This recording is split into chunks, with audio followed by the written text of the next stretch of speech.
మంచి సబ్జెక్టు.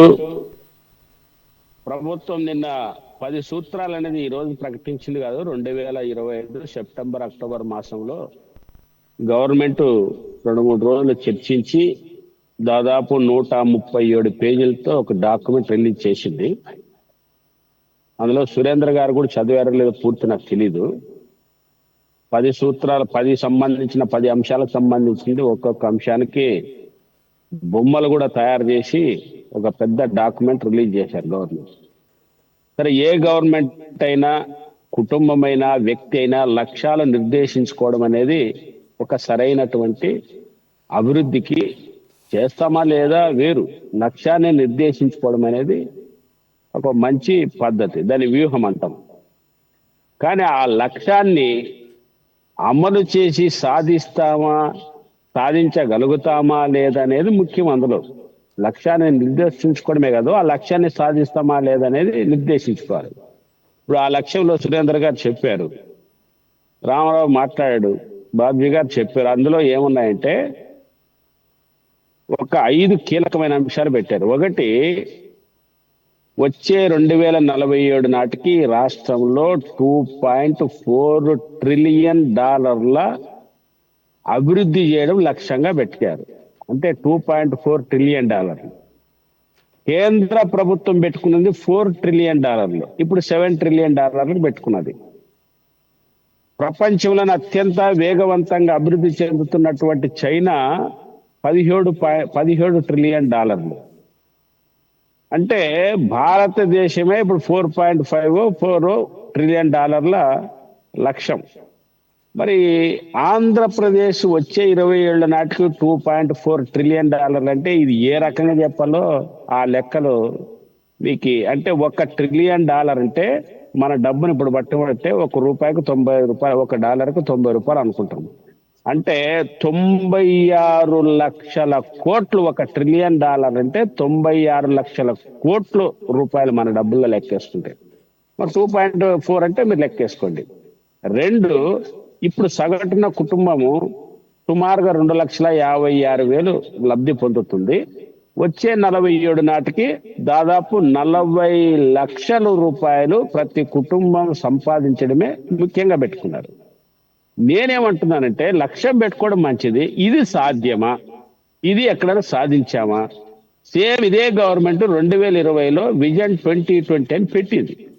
అంటే స్వర్ణాంధ్ర నిర్మిస్తామని పెట్టింది. స్వర్ణాంధ్ర పక్కన పోదాం, అంటే బంగారు రాష్ట్రం సంగతి వద్దు. కనీసం ఎండి రాష్ట్రం కాదు, కనీసం హరితాంధ్రప్రదేశ్ అని మనం ఇట్లా ఒక్కసారి మనన చేసుకుంటే మనం అనుకున్న లక్ష్యానికి మనం సాధించింది ఏందని చెప్పొచ్చు.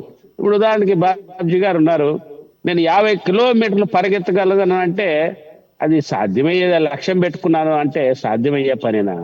ఆయన ఏం చేయగలుగుతారు? లక్ష్యం అది. తర్వాత రెండోది, గవర్నర్ గారు నిన్న చదివిన అంశాలు 10 సూత్రాలు చెప్పారు. ఏ దేశంలోనైనా, మన రాష్ట్రంలో ఏ రాష్ట్రంలోనైనా గవర్నమెంట్ యొక్క ఇచ్చిన దాన్ని చదవడమే ఆనవాయితీ. ఇప్పుడు కేంద్ర ప్రభుత్వం గవర్నర్ వ్యవస్థను పెట్టిందే తన పెత్తనాన్ని, తన అధికారాన్ని ఆ రాష్ట్రం మీద రుద్దడము, తన అనుకూలమైనటువంటి ప్రభుత్వం ఉంటే సానుకూలంగా ఉండడము, వ్యతిరేకంగా ప్రభుత్వం ఉంటే దాన్ని నాశనం చేయడం. ఇది గవర్నర్ వ్యవస్థ. సురేష్ గారు చెప్పినట్టే గవర్నర్ వ్యవస్థే పనికి మాలిన వ్యవస్థ అనేది మా అభిప్రాయం. దానివల్ల ఏం ఉపయోగం లేదు. రాష్ట్రాలని పెత్తనం చేయడం, అణిచివేయడం, అవసరమైతే చేతిలోకి తీసుకోవడం. కేరళలో మనం చూశాము. కేరళలో ప్రభుత్వ విధానానికి వ్యతిరేకంగా భిన్నంగా అక్కడ గవర్నర్ వ్యవహరించారు. అదేవిధంగా పార్టీ ఏదైనా, బెంగాల్లో అదే వ్యవహారము. ప్రతిపక్ష పార్టీలు ఉన్న దగ్గర గవర్నర్లు ఎలా వ్యవహరిస్తారు, తమకు అనుకూలంగా ఉన్న దగ్గర గవర్నర్లు ఎలా వ్యవహరిస్తారు మనం చూసాం. రెండవది, అమరావతి రాజధానిలో జరపడం అనేది చాలా ఆనందము, సంతోషమైన విషయమే. కానీ సురేంద్ర చెప్పినట్టు 2 సంవత్సరాల్లోనే పెరేడ్ నిర్వహించడం అనేది అది అతిశయోక్తి. సురేంద్రకు తెలిసే ఉంటుంది. 2015 తెలుగుదేశం అధికారంలోకి వచ్చిన 3 నెలలకే ఆగస్టు 15 కర్నూలు జిల్లాలో జరిపింది. జెండావిష్కరణ చేసి కవాతు పెట్టి. మరి కర్నూలు బ్రహ్మాండమైన ఆగస్టు 15 జరిపాం కాబట్టి అద్భుతమైన అభివృద్ధి జరిగిందని లెక్కేసుకుందామా? పెరేడ్ నిర్వహించడము, జరపడం ఎంతసేపు సురేంద్ర గారు? నెల. గవర్నమెంట్కి వారం రోజులు చాలు, మా లాంటి వాళ్ళు అయితే నెల రోజులు చాలు. దాన్ని బట్టి మనము కాదు, మన మన రాజధానిలో జరిగింది అనుకుందాం, అది చెప్పుకున్నాం, కావాలంటే సంతోషిద్దాం. మా రాజధానిలో జరుపుకున్నాం, స్టేబిలిటీ అయిపోయాము, మా రాజధాని ఇక్కడ ప్రకటించాము కాబట్టి ఇక్కడ జరుపుకున్నాం, దాన్ని సంతోషించాలి. కాబట్టి రాజధాని ఏదో రిపబ్లిక్ జరుపుకుంటేనే ఇక బ్రహ్మాండమైన అభివృద్ధి చెందుకుంది, భవనాలు పూర్తయ్యాయి, అది అతిశయం.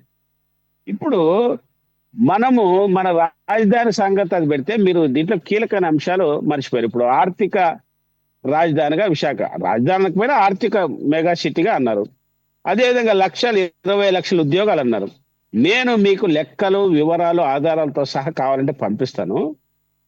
గత వైసీపీ గవర్నమెంట్ నుంచి ఇప్పుడు దాకా 5,10,000 ఎకరాలు తీసుకున్నారు రైతుల నుంచి భూములు, అభివృద్ధి అనే పేరు మీద. దీనికి వాళ్ళు చెప్పినటువంటిది 11 సమ్మిట్లు జరిగినాయి, వైసీపీ గవర్నమెంట్, తెలుగుదేశం గవర్నమెంట్. ఈ 11 సమ్మిట్లలో ప్రతి సమ్మిట్ లో 7 లక్షల నుంచి 10 లక్షలు అన్నారు ఉద్యోగాలు. 7 లక్షలు, సరే 5 లక్షలు అనుకున్నాం, సగటున 5 లక్షలు అనుకున్నాం.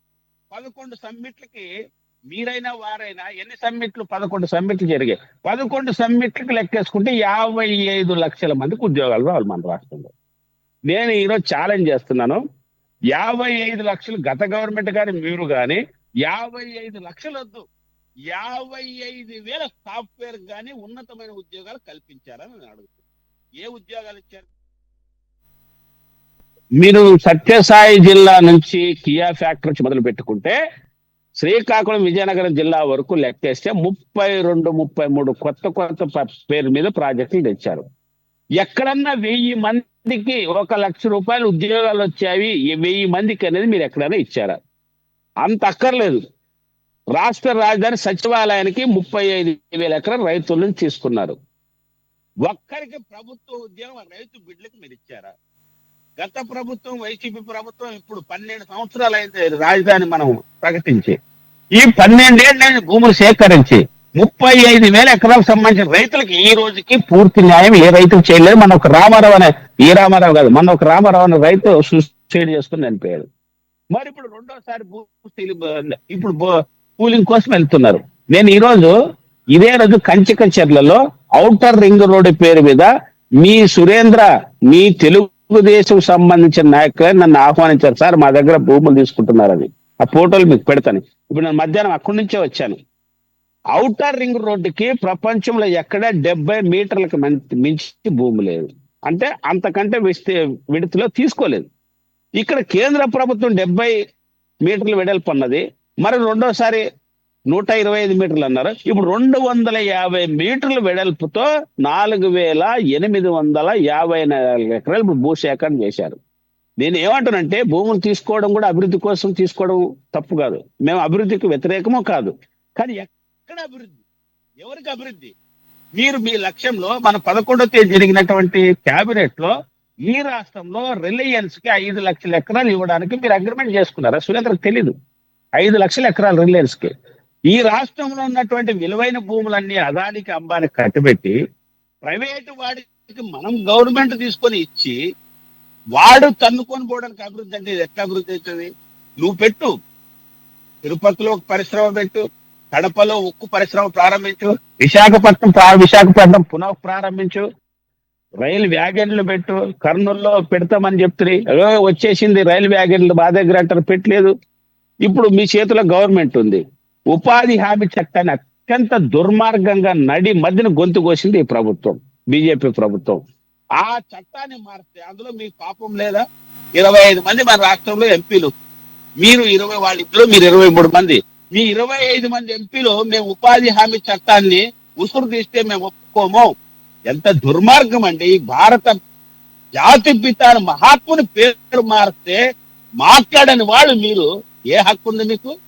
మహాత్ముని పేరు మారుస్తారా? చట్టాన్ని పథకంగా మారిస్తే ఊరుకునే ఉంటారా?